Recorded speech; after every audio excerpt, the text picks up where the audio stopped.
of the Culver Redevelopment Center Commission to order. March 5 p.m. 5:08 p.m. I'd like to make an announcement that everything's being recorded, and if you wish to speak, that you're giving permission for it to be recorded and rebroadcast on the town's YouTube channel. If you got a cell phone, turn it off or silence it like I'm going to do with mine.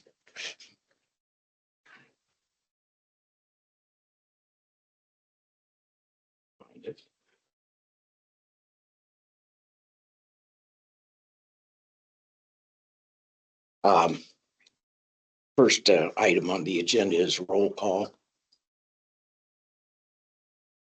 Jenny, do you want to do the roll call? Sure. Hold on, Sally. I'm pulling up another minute set just so I have them.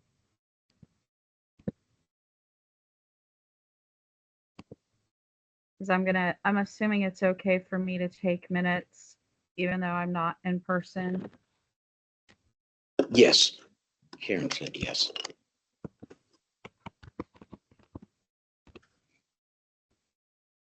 Would you prefer one of us do roll call?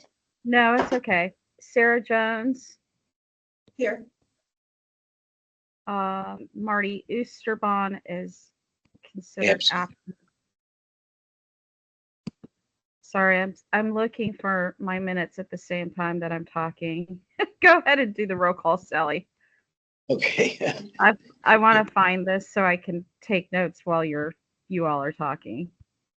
Okay, Jerry Seiler. Present. And Sally Ricciardi's present.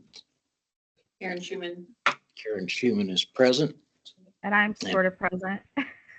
And Jenny Monroe is present Sorry. online. Okay, I have my minutes set, so we're good. Okay. Would everybody stand for the Pledge of Allegiance? Pledge of Allegiance to the flag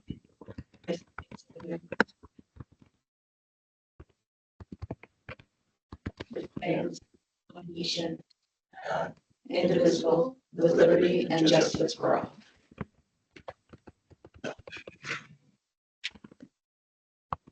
I'm assuming that everyone got a copy of the minutes, an opportunity to read them. Do I have a motion to approve the minutes? Move to approve the minutes.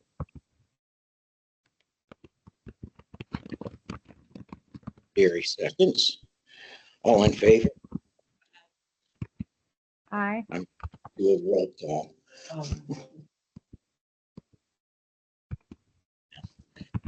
Any said aye.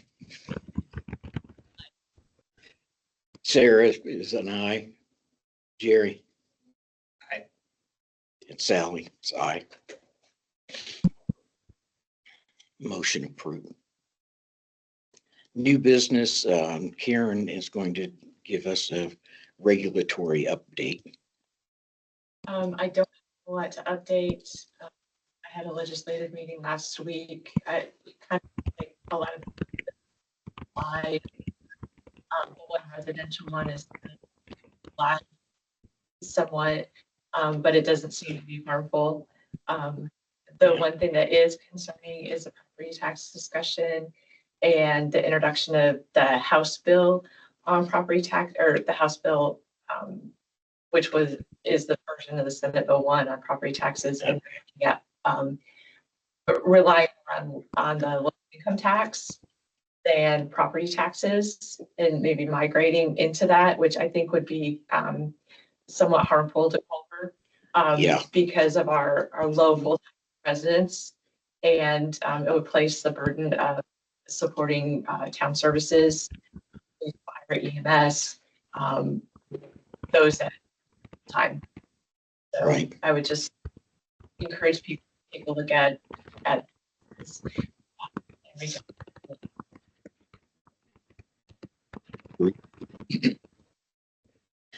The next item on the agenda is the Arthurholz facade grant.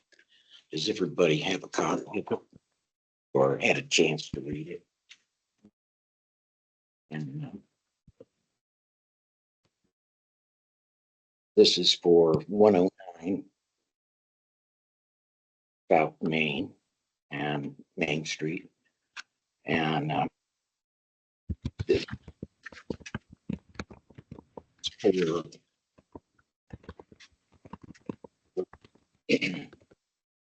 she has one bid from Morris and Sons for $37,335 for a 20-year roof. And then she has a second bid from 5 Star Commercial Roofing. And that was for $12,750. Anyone have any comments? Big difference. That's a big difference, but I know which So is one it less extensive work, the second bid? I it didn't go appeared through to be the same work, Yeah. from what I could tell. And, a lot of times, we've had some bids or estimates come in where if somebody's too busy, they give you an estimate that's very high. And if somebody wants more work, they give you a lower estimate. So it may be that, because I don't know. Really don't have any information on either of these two companies. So can I have a motion to approve the lower of the two bids? I'll move to approve the half for the $12,000 bid. The 6,300. Do I have a second? I'll second. Jerry seconds. All in favor? Yep. Jerry. Sorry. Aye. Or yes. Okay, Sarah and Mike, vote aye. Jenny? Sally, I'm an I as well. Since I'm on video, I can vote. So motion passes with 4 ayes.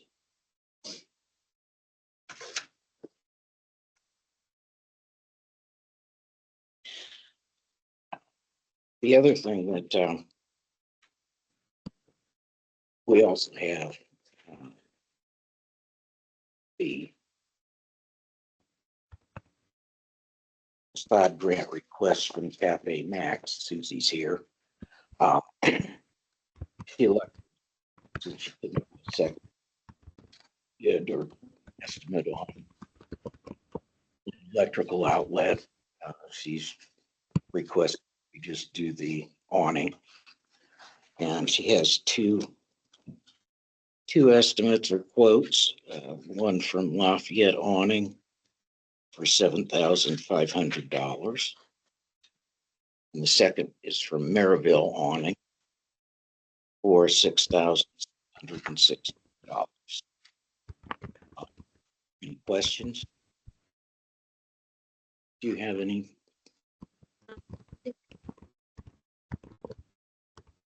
Technical review committee, with a different awning, but it has legs, 2 legs that in the sidewalk, so they do that, so we can ask for another design without legs, so.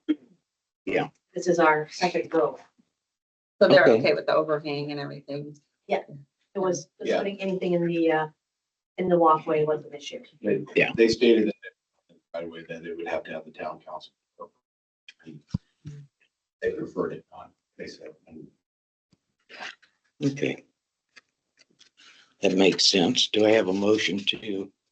I move to approve half of the lower bid of the $6,600. 3.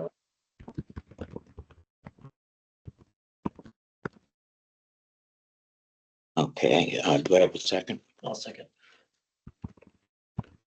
Second. Jerry votes aye. Sarah votes aye. Jenny Hi. and Sally votes aye. Carries. You're welcome. And I'd also like to say thank you on behalf of everybody who's approved, because those are the most expensive. You know, really bad one on there, but Which one's that? because even though a new roof is put on, say by Arthurholz, they wouldn't be. From the neighbor. Yeah. If they're not, Yeah. yeah, you're Because they right. can't be sealed, so I really helps. Yeah. The other ones. Yes, I definitely understand that. And the one thing that can demolish a building faster than anything else is a roof.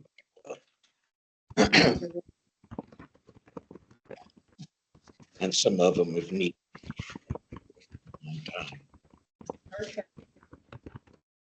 Right, right, conversation.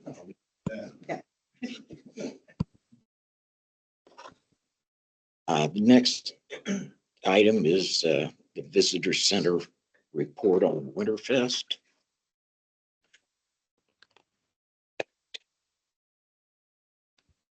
We brought a couple of items just to show you what we use some of that funding for. Thank you. Here's Winterfest was a success. We saw an increase in attendance and participation at chili cook-off and color plunge.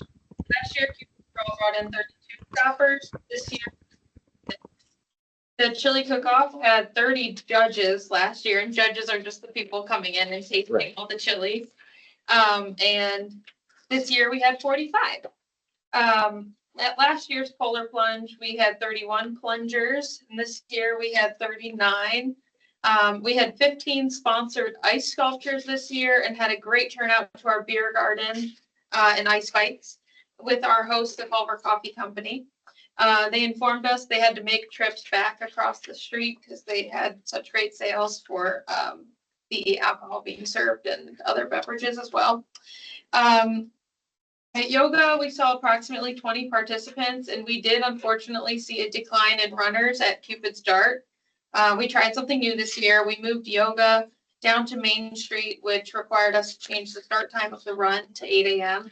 And we learned that runners like to start at 9 a.m. So we're listening and we're learning and we're making changes to increase the turnout. We'll see you there. 9 o'clock. Yeah. So next year, if you want to come out to the Cupid Star, we're going to change it back to 9. But overall, we believe that the increase in funding really did help us to get the word out about Winterfest and some of the activities that I mentioned. It helped us to achieve higher numbers at our key events. We're going to continue to listen to our audience and work together to make this event even better and increase the attendance at each event within Winterfest weekend next year. So just wanted to say thank you. And what you're seeing there is our Cupid's Crawl bingo card. So we tried something new with that as well. But as always, we're going to try to work with our Main Street businesses to see how we can make that event better for them and for our shoppers. And then we also have our programs. Yeah, this is our program. I'm sure you've seen it, but just to give you guys an idea, since you have funded us with our advertising, we wanted to show you kind of what we had used. And then we have the magnets that are in all the stores and everything. And then if next year, when you do the polar plunge, Jer, this will be your towel that you get. It's nice and thicker than the one you got the year before. So Susie made those. Yeah. So Yeah. you see This will be our towels next year. So we just wanted to say thank you. We just wanted to give you guys kind of an update on how it went and what we did and where we're at. And now we're back to working on Lake Fest. Big fest. And the wine fair. Yeah. all that. So if you guys have any questions, please let us know. You We know anybody appreciate else? you and your friend and I'm sorry to say you'll never see me at the Polar Plunge. either. You can go upstairs and eat chili. with us. Yeah, Oh, That's yeah, free. I guess I could do that. She's in the We, chili. we did get a lot of compliments on the chili cook-off. They're like, oh, it looks so nice and cute in here this year. What's the difference? And I said, Tracy Gordon. Oh, God. I was downstairs with you guys in the plunge. But you helped us. There you go. All right, well, Thank you thank you Thank you guys. so much for your time. We do appreciate it. Thank you. Thank you. I was gonna ask if there's a way to purchase one of the towels. Gotta earn Oh, it, Jenny. You no, gotta- we'll see you at the plunge. Yes, we can sell you a, no problem. $300. Oh, good job, sir. Sounds like a great deal.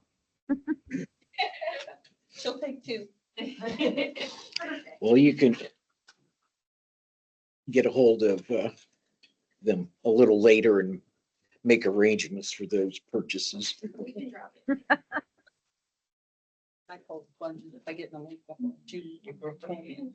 The next item on the agenda, since we do have a 6:30 meeting here, is the Dunes Residential Program Allocation Area number 3. Evening, Kevin Dante, manager, you watching at home. Jenny. Jenny. Some of you might recall putting the Dunes project together. It hasn't been that long ago. The bonds for the building infrastructure were split into 2 parts. That was intentional on our part as well as the developer's part. The reason we're doing it is to allow the town and the developer to act in the best interest in case housing demand wasn't quite there. There was a market delay requested by the developer. And in response to that, the town thought it wise and prudent to take the initial investment that we were making in the infrastructure and divide it into 2 allocations. First bond being the residential 1 and 2, which is currently being built. As we pass by. 3 and 4 would be the issuance of the second bond upon the completion of 1 and 2 and the town's approval to assume the infrastructure from that bond. The developer holds these. So there was also an added risk to the developer if the housing market wasn't there. Without the property tax revenue generated by the development, the bonds don't get paid off. There's very low risk to the town. That's why it was an easy engagement to enter into. The latter of the 2 build phases, it did not make sense to issue the bonds at all at once, but what we're finding out is the demand is there. If you haven't been by there, they're building at a rapid rate and they are filling quickly. Collins has a 95% occupancy rate across his developments, and there should have been confidence, and we were confident, but we're starting to see that. As a result, we're going to need to begin to work on issuing the second set of bonds. Earlier, we were advised by Phil Casetta of this. Good news is that these obligations, economic development agreement, had anticipated this a year. The first step in the process is this announcement of the proposal residential housing development program for the new Dunes residential allocation area number 3. Now, keep in mind, this is not a new TIF area. This is simply an existing allocation or a new allocation, in an existing designated. This will align the property tax dollars from what we've been calling 3 and 4, the second part of the bill, 70 unit housing, or 70 plus, I should say, unit housing. And it will align that bill with this bond, attach it to a separate TIF allocation area. This will pay for the infrastructure that is going in that allocation area. There's nothing new, and I want to emphasize that, or unexpected in what we're doing. We anticipate nothing different from what was previously publicly discussed or approved at the start. All of this was already provided for in the agreement, and the economic agreement still stands online, which we negotiated last year with the developer. It is simply because we split the bonds into 2 parts to allocate 2 allocations to the developer that we are required to go through the public hearing process, again, to hear any input or questions from the overlapping tax bodies, including the superintendent, as well as the general public. We want transparency at all times. All of this will culminate in July at the second of 2 public meetings the CRC will hold, at which we will take a vote on pledging the incremental TIF revenue to the additional bonds. We have the time frame. Everything's been laid out for us by Barnes and Thornburg. Between now and then, there will be both a plan commission order and a town council review and multiple readings of town council of an amended bond ordinance. But before any of that can happen, we need to take a vote tonight CRC for that vote on approving publication of notice of public meeting or two at the CRC will be scheduled for our May CRC meeting, which will be May 15th. I will entertain a motion if you would have one made. That was from Marty and myself. Okay. Are there any questions? I'll entertain a motion to approve the notice of public. I'll move to a notice of public meeting for April. May 15th. Yes.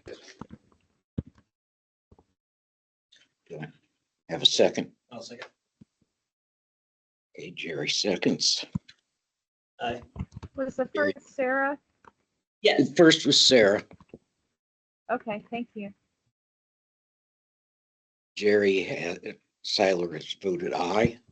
Aye. Sarah's voted aye. I vote aye. And I your bet vote, I. okay.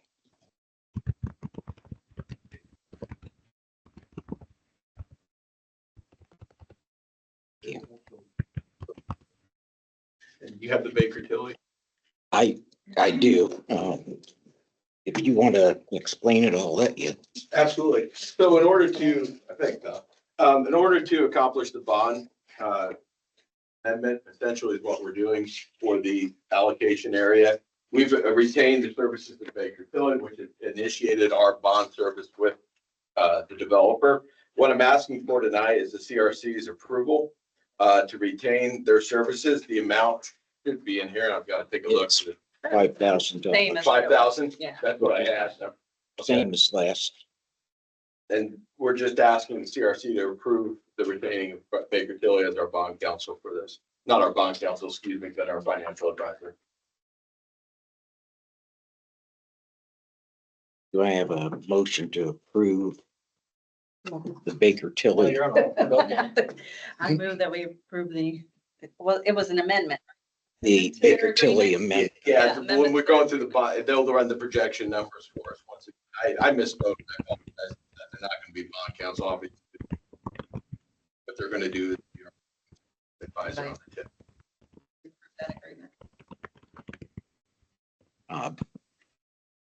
At the end of this, it has one name. So do I Move assume to have to approve. have? Approve You just signature. sign it tonight, or can Marty sign it? We can hold back. If you approve Marty's signature, we can obtain that signature when Marty's back. It was Sally just signing. I would be fine with Sally, and I don't think there's any issue with Sally acting. You to sign it.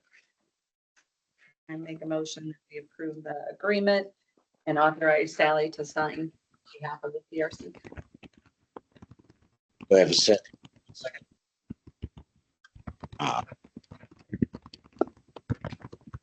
Gary Seiler, Aye. Sarah Jones, Aye. Sally Ricciardi, aye. Jenny, I. Okay.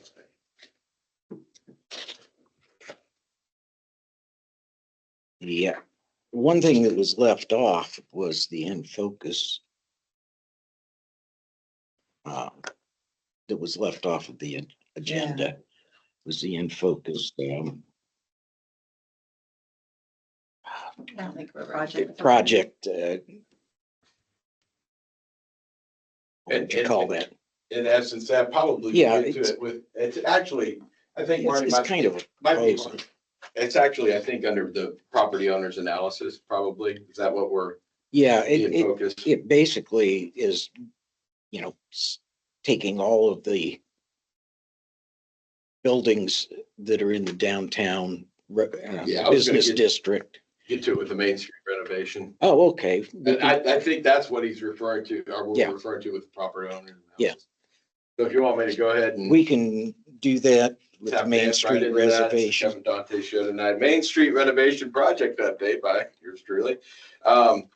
Luckily not scripted here, but we're talking about the residential housing. Let's see, what Marty put on here. Nope, update on the RFP. So when we're looking at last couple of weeks of doing an RFP and putting out there for a consultant for the downtown Main Street development. We have been in conversation. What we realized from our last meeting with the developers uptown is that we didn't reinvent the wheel. So we've actually asked Greg Hillenbrand, he had some connections with Okra. They're reaching out to us and they're giving us kind of an RFP already pre-formatted, not uncommon to fees and design them into your specific needs. So currently we're going to be looking into taking that kind of blueprint of an RFP and tailoring it to our needs. What we need to determine is what our needs are, and we're currently in conversations to do that.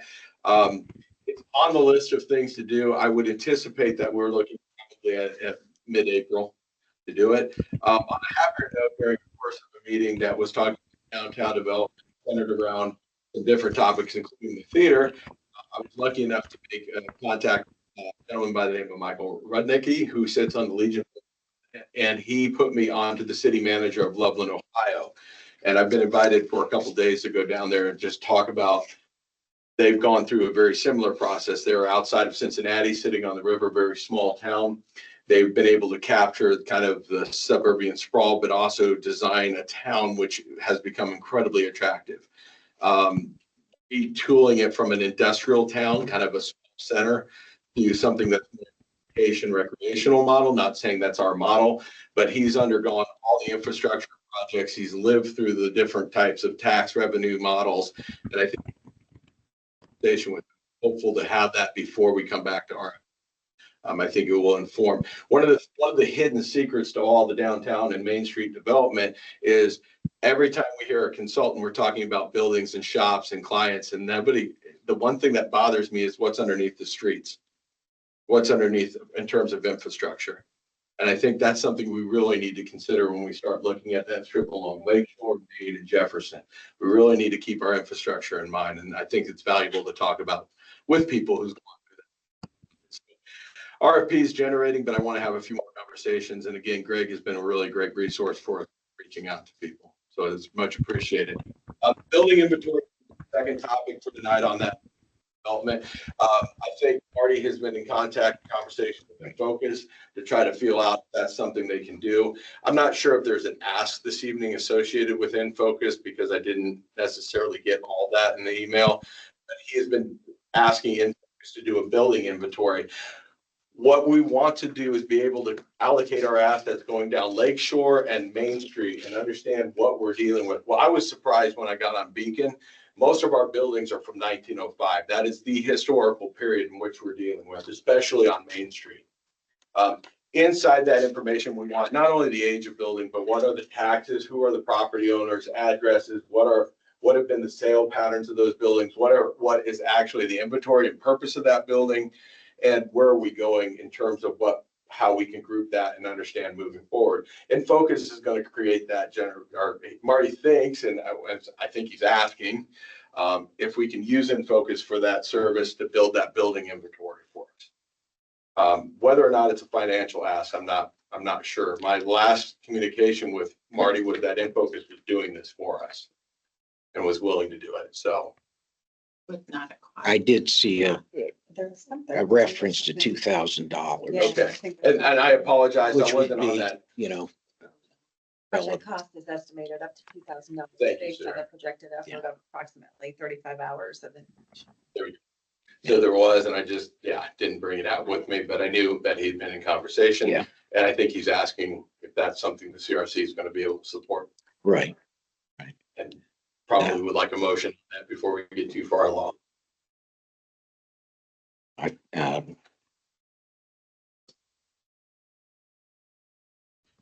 I think that the $2,000 is relatively reasonable for listing. They said 120 different buildings. It was 120 different buildings. It's also going to be essential, not just to understand our Right. inventory stock, but what's happening. And I apologize, Sally, to keep going, but one of the things I think we need to be wary of is the single narrative phenomenon. Why Right. are our buildings not being rented as they get emptied? And I think the general response is, well, they're asking too much for them. I think that's misleading. It may be in 1 or 2 cases, but to lump every situation in that. Yeah. This is also going to take a look at foundation conditions. I want to include that kind of information in it Yeah. because if we're going to target downtown development, we cannot assume there's a single causation that's causing it. I don't want to call it issues, but how do we get these buildings filled? And I want to be able to have an inventory that can be used as a data set to create a more complete narrative of what's going on uptown. So they'll give us a general analysis of each building as far as the. That's it. This is going to give us Just our the general data statistics on the I mean, building. yeah, not just like who owns it, That's price right. sales, but the condition that it's in. Yeah, there are gradings that can be used. And that was something when Marty asked me to generate, again, doing research, I really liked a model that I found out of Mississippi that had that foundation conditions, roof conditions, it had electrical, it had your plumbing, because that's all got to factor into it. And when we look at cost analysis, what is it going to cost, to get somebody in that building? We've got to know, is there mold? Is there? I think that would be a great tool going forward for development. mean, I agree. With And our kind of better conversations focus on- conversations with Main Street owners and different individuals have revealed that it's more complicated. Yeah. So Yeah. again, Yeah, and they didn't add all of those items in their list of stuff they would do, so it may be, we may have to revisit it. I think so. We've been in conversation with them. And I think they're malleable enough that they're going to adjust and bring things in that we need to be able to see. So that last conversation, I had Marty kind of been spearheading it, but the last conversation I had with them, we talked about some of those issues too. So I think that the sooner they got on part of it, if not all of it, the better for the town. 100%. So I'd like to entertain a motion for approving the 2,000, and if they have cost overruns, they can contact us. And yeah,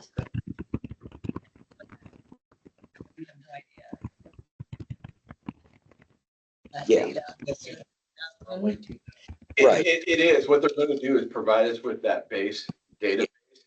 And the great thing about it is it's a living document that we can add to. And I'm not sure, I don't know if InFocus, what I just said, InFocus isn't going to be the people I'm going to turn to ask about electricity and mold and building condition, but that's something we can add into that database they provide us as we move forward. Yeah. And they already have the list of the houses and the owners and That's the right. addresses. It's Yeah, just that's- getting- Yeah, easy which part. is, It's just getting the rest. That's it. Yeah, that includes 1 to 2 sponsor site visits. that way you don't have to hunt to find out who the But for real somebody owner to is. do the legwork, to go talk to each owner or to contact each owner to find that That's it. information, it's Yeah. not bad, $2,000. No, no.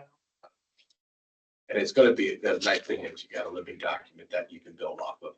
Right. It's going to be the key part. Question, when they said, why aren't buildings renting? Don't we just have 2 in the town that are available? We only have 2 that are empty that are available. As of currently, Yeah. yes, but Just not this- inevitably it's been rotated. Empty. I think it's been rotated through, and some rent faster than others. And that's why does one get off the market and one? A long time. It's for sale. Yeah. Why is it? I didn't mean just rent, Right, but yeah. okay, that's. Sorry, Susie, you're right Yeah, we though. only have 2. So it's sales and rental. things. Right. Yeah. Kevin, do you have a question? The other Kevin. I have lots of them, Sally. but yeah. Is this generally going to be all the buildings or just looking at the ones that are vacant right now? No, I think that it's a comprehensive inventory. Yeah. I think that's a Yeah. better way to go. Thank you for Yeah. Parking clarifying. shop, Yeah, listing Yeah. lenders or whatever it is. And I could believe it goes out on Jefferson as well.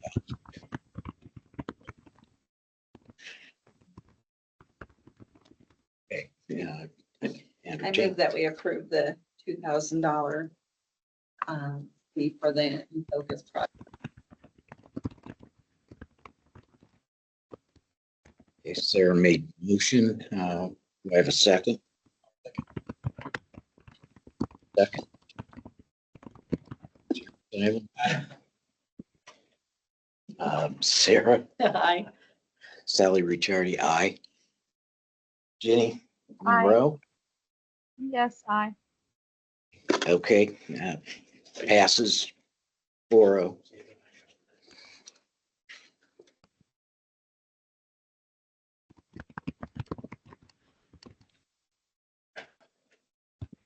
That includes the property owners analysis, Kevin. Yes, I thought it did. yeah, it did. The next item on the agenda is the financial report. You received your copy of the financial report and looked at it. We had a beginning balance of $920,769.90. Our ending balance, we had expenses of 345,815.23, which left us with balance at the end of February of $850,369.06. The major expenses were for the capital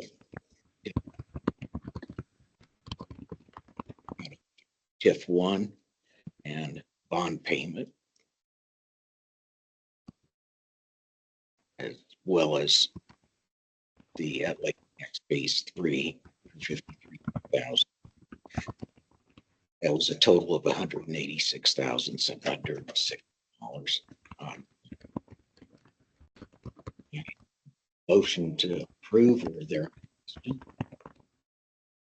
Question. Motion to approve the financial report from Karen. I'll make the motion for the financial. Okay, Jerry Seiler makes motion, Second. and Sarah Jones seconds the motion. We'll have a roll call vote. Jerry? Aye. Sarah? Aye. Jenny? Aye. And I vote aye. So it passes 4-0. And next item is approval of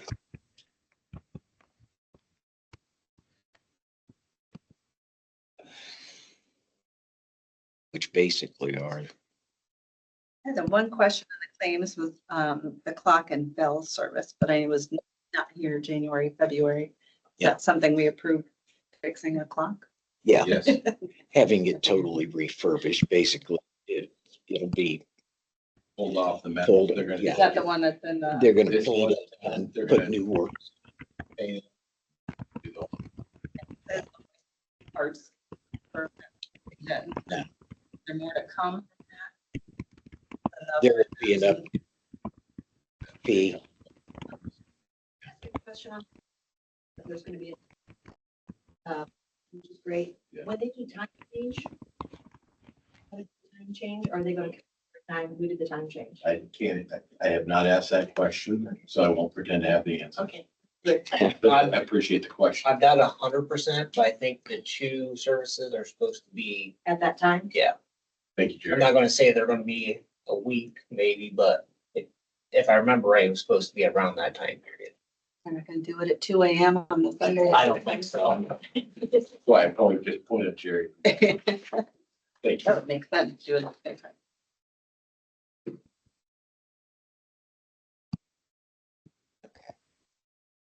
On to claims. Bowen Printing for $684.50. That's out of the capital. $277.40. ZQ's import, $600 for visitor center. WKVI radio, $300 from the visitor center out of Capital One. And the time clock and bell service is $5,250 from TIF 1 for the visitor center. And then Culver Union Township Library is $40. total of $7,150. We have a motion to approve the claims. I'll make a motion to approve, please. I'll second. Jerry Seiler makes motion, Sarah Jones seconds. Roll call, Jerry Seiler. Aye. Sarah Jones. Sally Ricciardi, aye. Jenny Monroe. Passes 4-0.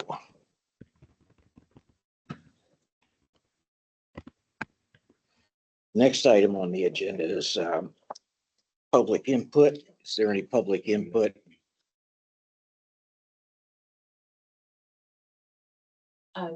The state requires a TIP report that's due April 15th. I was hoping to get to it before I've been out of town this week. So it's not done. I will get that to you before April 15th. We'll Okay. get over. You're probably not, not for you to approve that submission, but it'll be enough for the fact. So I'll have you look it over, make sure it's okay. I'll submit it and then bring it back to you. Yeah.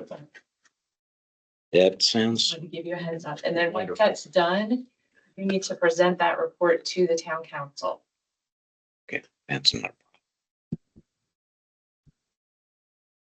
All right, is there any other public input in the building?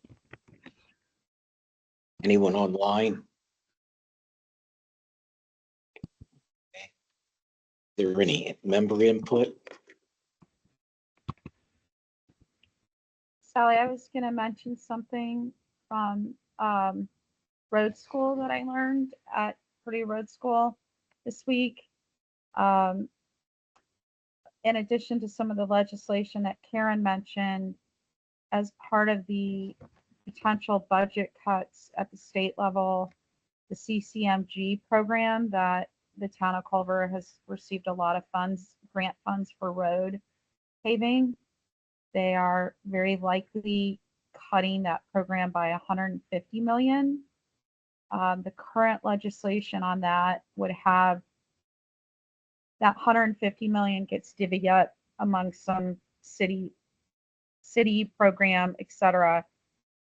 That would leave 200 million in CCMG, of which small towns would qualify for the 100 million part of the pool of money, and cities larger than 100,000 population and counties larger than 100,000 population would qualify for the other 100 million. There are 670 plus municipalities in Indiana, and I think only like 20 some of them are the populations larger than 100,000. So we will be competing for that other 100 million pool, and that's probably going to mean that some people will be told no on CCMG or won't get as large an amount as they have in the past if that legislation passes as it's written today. So I just thought I'd let you all know about that because it could definitely affect us. Yeah. Thank you very much. Sure.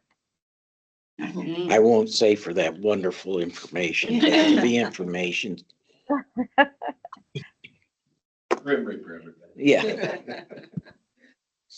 that and numerous other programs getting cut. I have nothing to add, so I'll entertain motion to adjourn. Do I have a second? Second. Jerry Seiler seconds. Roll call, Jerry Seiler. Sarah Jones. Sally Ricciardi is aye. Jenny Monroe. Bye. Thanks, you guys. Thank you, Jenny, for doing the notes. Appreciate you letting me be online. Take that over, Bye, Jenny. guys. Take care.